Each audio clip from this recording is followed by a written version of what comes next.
Hello dear students, welcome to school of scholar Malkapur, subject Sanskrit standard 9। Last video में हमने नवम पाठ सिकता सेतु इस पाठ के अंतर्गत देखा कि तपोदत्त नामक एक व्यक्ति जो तपस्या करने में लीन होता है और उसे एक बालू से निर्माण करता हुआ व्यक्ति दिखाई देता है और उसे वह कहता है कि तुम इस बालू से किस तरह से सेतु निर्माण कर सकते हो।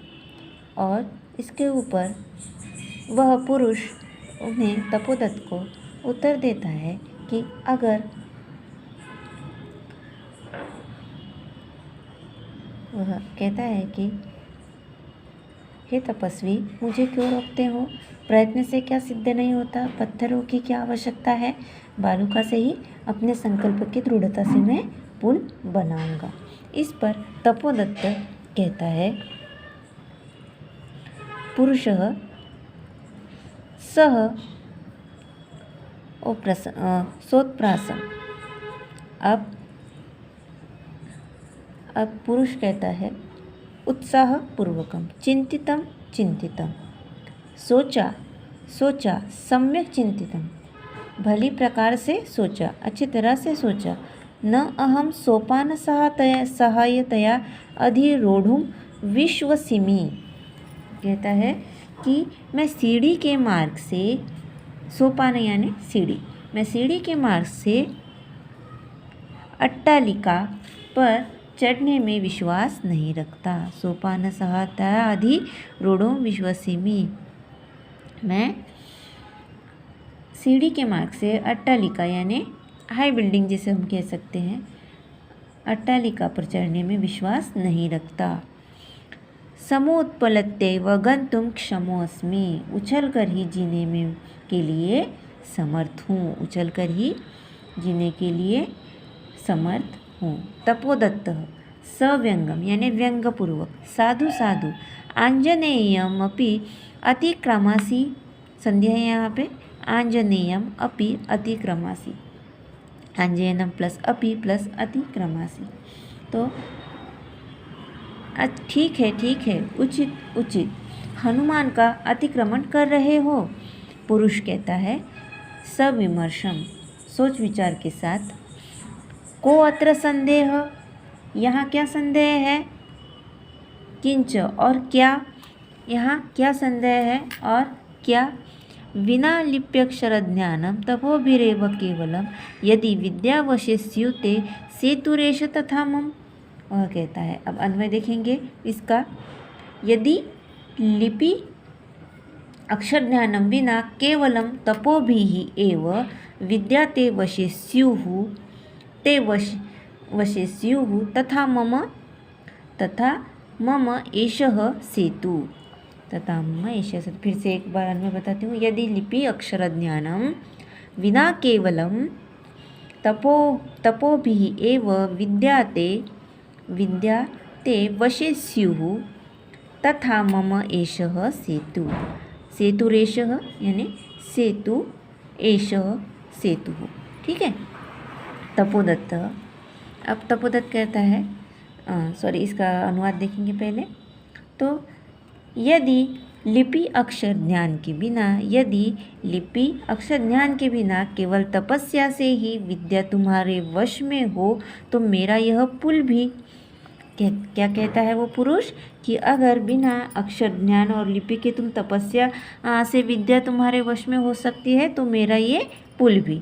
फिर तपोदत्त, सवै लक्ष्यम आत्मगतम, लज्जापूर्वक अपने मन में ही, वह मन में ही कहता है, अरे माम एव आदिश्य भद्रपुरुषः अयम, संध्या यहाँ पे माम प्लस एव प्लस आदिश्य, अरे मुझे ही लक्ष्य करके, माम उद्देश्य लक्ष्य करके, भद्रपुरुषो अयम, यह भद्रपुरुष, अधिक्षिपति ताना मार रहा है, मुझे ही लक्ष्य करके यह भद्रपुरुष ताना मार रहा है।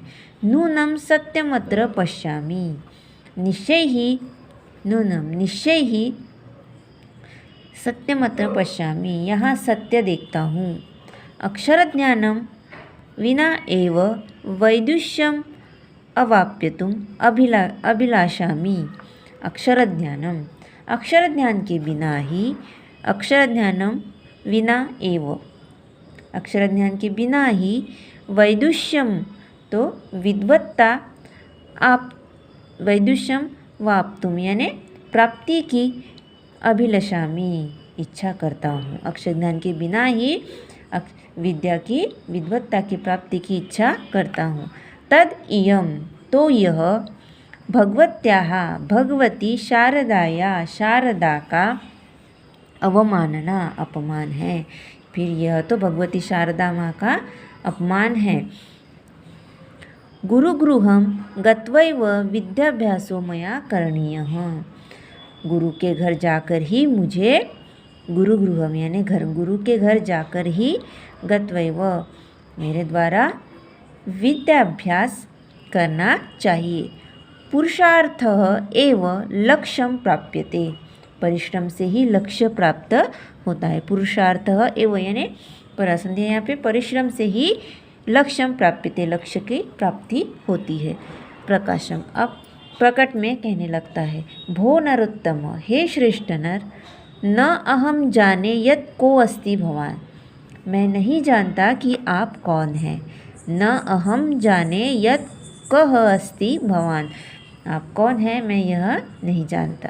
परंतु भवद्भिः उन्मीलितं में नयनयुगलम, परंतु आपके द्वारा मेरे नेत्र खोले गए। नयनयुगलम उन्मीलितम यानी खोलना, जैसे आपके द्वारा मेरे नेत्र खोले गए। ततोपमात्रेण विद्यामाप्तुं प्रयत्मानः अहमपि सिकताभिरेव सेतु निर्माण प्रयासं करोमि। क्या कर रहा था वो कि तपस्या मात्र से ही विद्या प्राप्ति के लिए प्रयास करता हुआ मैं भी सिकताभिरेव बालुका से ही सेतु निर्माणम का प्रयास कर रहा हूँ। क्या कहता है वो कि तपस्या मात्र से ही विद्या प्राप्ति के लिए प्रयास करता हुआ मैं भी बालुका से ही सेतु निर्माण का प्रयास कर रहा हूँ। तद इदानीम, तदिदानीम दिया है, संधि है यहाँ पे, तद इदानीम तो अब विद्या अध्ययनाय, विद्या अध्ययन के लिए गुरुकुलम एव, गुरुकुल ही गच्छामि जाता हूँ, और अब विद्या अध्ययन के लिए मैं गुरुकुल ही जाता हूँ। सब प्रणामम गच्छति, प्रणाम कर जाता है। तो इस तरह से हमारा यह पाठ यहाँ समाप्त होता है। आज हमने इस पाठ के अंतर्गत देखा कि तपोदत्त अपने सिर्फ तपस्या बल पे ही विद्या पाना चाहता है, और यह बात कैसे वह पुरुष वेशधारी इंद्र उसे आकर समझाते हैं कि सिर्फ इस तरह से विद्या प्राप्ति संभव नहीं है। तुम बालू से ही, जैसे कि हम कहते हैं बालू से रेत से महल बनाना, उसी तरह से वह यह बालूका से सेतु निर्माण की इच्छा कर अपनी विद्वत्ता पाना चाहता था।